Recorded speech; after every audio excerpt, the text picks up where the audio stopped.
నేను ఈరోజు మీడియా ముందుకు రావడం జరిగింది. What ever it may be, ఇప్పుడు లాస్ట్ 5 years ఏదైతే జగన్మోహన్ రెడ్డి తాలూకా సైకో పరిపాలనలో లా అండ్ ఆర్డర్ కానీ అదేవిధంగా పోలీస్ వ్యవస్థ కానీ ఎంత నిర్వీర్యం అయిపోయింది, పోలీస్ వ్యవస్థని ఏ రకంగా అడ్డదారులు తొక్కించారు, ఏ రకంగా వాళ్ళ స్వార్థం గురించి వాడుకున్నారన్న సంగతి మనందరికీ కూడా తెలుసు. అయితే ఇప్పుడు గవర్నమెంట్ మారింది, చంద్రబాబు నాయుడు గారికి అదేవిధంగా ఎన్డీఏ కూటమికి ఈరోజు గవర్నమెంట్ అధికారం చేతిలోకి వచ్చిన తర్వాత కూడా కొన్ని శక్తులు, అరాచక శక్తులు ఏ రకంగానైనా లా అండ్ ఆర్డర్లు ఇబ్బంది పెట్టాలి, దానికి మళ్ళా కులాన్ని ఆపాదించాలి, దానికి పార్టీని ఆపాదించాలి అన్న ఉద్దేశంతో కొన్ని అల్లర్లకి దారితీసే పరిస్థితి కనిపిస్తూ ఉంది. ఏ రకంగానైనా గవర్నమెంట్ మీద బురద జల్లాలి అన్న కాన్సెప్ట్లో చాలామంది కొన్ని ప్రయత్నాలు అయితే జరుగుతూనే ఉన్నాయి. నేనేం చెప్పదలుచుకున్నానంటే ఏదైనా ఒకటి మాత్రం క్లియర్ అండి. గౌరవ చంద్రబాబు నాయుడు గారు ముఖ్యమంత్రి వర్యులు చెప్పింది ఏంటంటే క్రిమినల్కి క్యాస్ట్ ఉండకూడదు, క్రిమినల్కి పార్టీ ఉండకూడదు. క్రిమినల్ ఈజ్ క్రిమినల్ అంతే.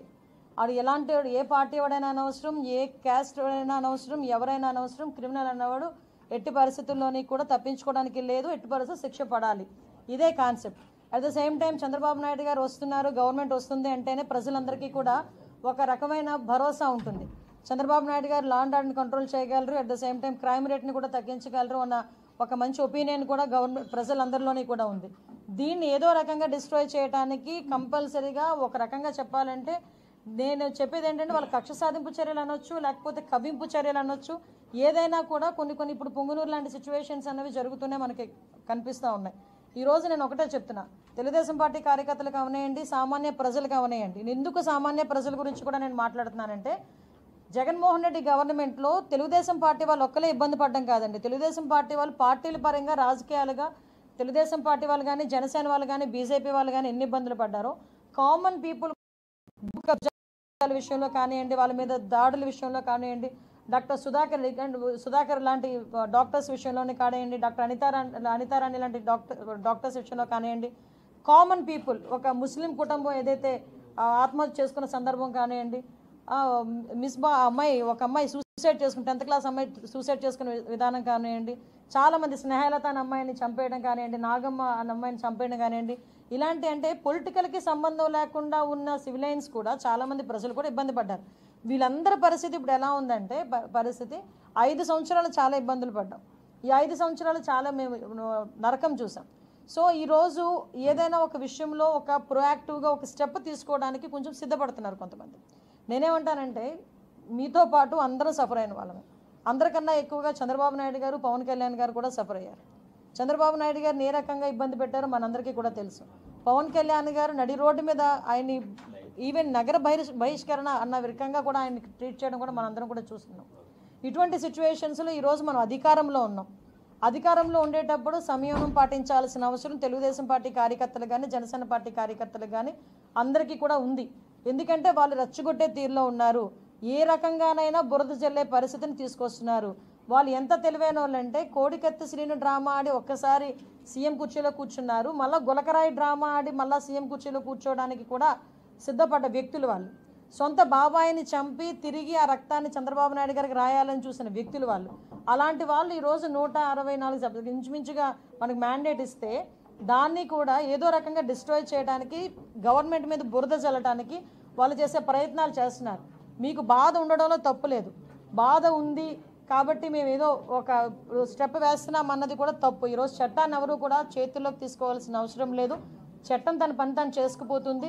దయచేసి ప్రతి ఒక్కరు కూడా సంయమనం పాటించండి. బోత్ పార్టీస్, నేనేం చెప్తున్నానంటే బోత్ పార్టీస్ మన తాలూకా రాజకీయంగా మన ఉనికి కాపాడుకోవడానికో లేకపోతే బురద జల్లే కార్యక్రమానికో కామన్ పీపుల్ని ఇబ్బందులు పెట్టే పరిస్థితి తెచ్చుకోకూడదు. దయచేసి ఈ విషయంలో ఎలాంటి వాళ్ళైనా అటువంటి సిచ్యువేషన్ క్రియేట్ చేస్తే కనుక చట్టం తన పని తను చేసుకెళ్ళిపోతుంది. లా విషయంలో ఎవరు కూడా అతీతులు కాదు. ఈ విషయం చెప్పడానికనే ఈరోజు మీ అందరి దగ్గరికి రావడం జరిగింది. దయచేసి ఒకటే చెప్తున్నా, అన్ని పార్టీల వారికి, ఇటు వైఎస్ఆర్సీపీ పార్టీ వాళ్ళకి, టీడీపీ పార్టీ వాళ్ళకి, జనసేన వాళ్ళకి అందరికీ కూడా మనం చట్టాన్ని ఏ రోజు కూడా చేతుల్లోకి తీసుకోవద్దు. మనం చట్టాన్ని చేతుల్లోకి తీసుకొని మనం వాళ్ళు చేసిన ట్రాప్లో మనం పడద్దు. నేను అది చెప్తున్నా, వాళ్ళు వేసిన ట్రాప్లో అనవసరంగా మనం పడద్దు. చట్టాన్ని ఎవరు కూడా చేతుల్లోకి తీసుకోకండి. ప్రతి ఒక్క అంశాలన్నీ గుర్తున్నాయి, గుర్తు లేకుండా ఎవ్వరూ లేరు. మర్చిపోయే సంఘటనలు జరగలే లాస్ట్ 5 సంవత్సరాల్లో. కాబట్టి దయచేసి అన్నీ గుర్తున్నాయి, అన్నిటికీ సమయం రావాలి.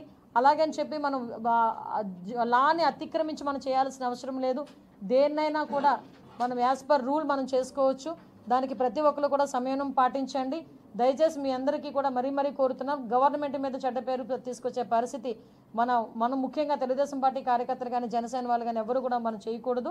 At the same time YSRCP వాళ్ళకి కూడా ఒకటే చెప్తున్నా, మీ లాభాపేక్ష గురించో మీ రాజకీయ ఉనికి గురించో కామన్ పీపుల్ని ఇబ్బంది పెట్టొద్దు అని మాత్రం నేను మీ అందరినీ కూడా విజ్ఞప్తి చేస్తున్నా. నేను సారీ పక్కన చెప్పండి. కాదండి, ఇద్దరు ఇప్పుడు విషయం ఏంటంటే రెచ్చగొట్టుకొని ఎవరు ఇబ్బంది పడుతున్నారు? అక్కడ మిథున్ రెడ్డి ఆయన సేఫ్, కామన్ పీపుల్ ఉన్నారు. ఇప్పుడు ఎవరు ఇబ్బందులు పడతారు, ఎవరు కేసులు ఎరుక్కుంటారు? బోత్ పార్టీస్ కేసులు ఎరుక్కుంటాయి. ఎందుకు ఆ కేసులు మనం అంతవరకు తెచ్చుకోవడం ఎందుకు? ఎవరు కూడా చట్టం చేతుల్లో తీసుకోవాల్సిన అవసరం లేదు. ఏదైనా ఇష్యూ ఉంది, పోలీస్ కంప్లైంట్ ఇవ్వండి, పోలీసులు చూసుకుంటారు. ఈరోజు ఇంతకుముందు పోలీసులు కాదు కదా, ఆల్రెడీ పోలీసులు కూడా మారుతున్నారు అందరూ కూడా.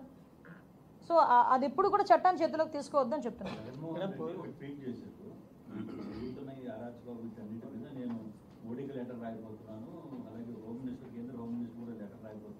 ఆ లెటర్స్ రాస్తూ కూడా ఈ 5 సంవత్సరాల్లో వాళ్ళ బాబాయ్ హత్య గురించి, సునీత గారి పోరాటం గురించి, అట్ ద సేమ్ టైం మన డాక్టర్ సుధాకర్ గారి హత్య గురించి, జడ్జి రామకృష్ణ గారి మీద అఘాయిత్యాల గురించి, ఇంకా పుస్తకాలు రాయొచ్చండి. వాటన్నిటి మీద కూడా ఒక నివేదిక ఇవ్వమనండి. నా హయాంలో ఇన్ని జరిగినాయి అని చెప్పి నివేదిక ఇవ్వమనండి. నేను కూడా హ్యాపీ ఫీల్ అవుతాను, కొంచెం మాకు కూడా భారం తగ్గిద్ది. ఏంటండి కబుర్లు చెప్పడం? ఏదో అంటారు కదా, అంటే టైం టు టైం వస్తే ఏదో దెయ్యాల వేదాలు వల్ల ఇస్తున్నాయి అన్నట్టుగా ఆయన ఈరోజు క్రైమ్ గురించి లెటర్లు రాస్తున్నానంటే అంతే టైం అబ్బా, అంతే, మనం ఏం చేయలేం. ఎస్ ఏంటి, ఒకటి మాత్రం క్లియర్ అండి, ఈ రోజు జరుగుతున్న సంఘటనలు ఇప్పుడు ఈ వరుసగా సంఘటనలు జరుగుతున్నాయి మైనర్ బాలికల మీద.